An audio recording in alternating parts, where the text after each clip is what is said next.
Өнөөдрийн жаргалтай хамт бэлэн боллоо. Бидэнд үхрийн мах, Монгол хүрэн манжин, ловон, сонгон сармис хэрэгтэй. За сонгон сармисаа маш сайхан хуурж байгаад дээрэс нь хүрэн манжин, ловон хоёроо зороот хийцэн. Ловон өргөчээр зороот нарийнхан зорогдчихороо маш амархан болдог байгаа. Тэгээд зөөлрөө дээрийн гутал нь махаа хийгээд жигэнж болгосон байгаа. За тэгээд арай гоё илүү шүүслэг болгоё. Бас витамин нэмэж өгье гэх юм бол помидор, давхар, багахан цоо байцаа нэмээд өгчлөө. Тэгээд та нар маань өөрийнхөө амтлах перц, халуунагаа идмээрэл улаан перц, хар перц тэгээд давсаар амтлаарай. Би энэ удаад давс цагаангаагаар амталсан байгаа.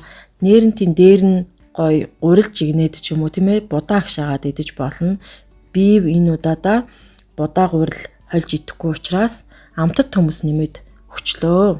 Тэгээ сайхан ургацын далай гэдэг хоол идгээд сууж байна. Өдөр идсэн ч болно, орой идсэн ч болно.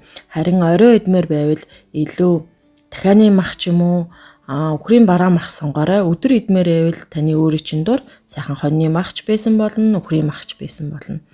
Тэгээ сайхан амттай зоогоо амтрахын нэрээр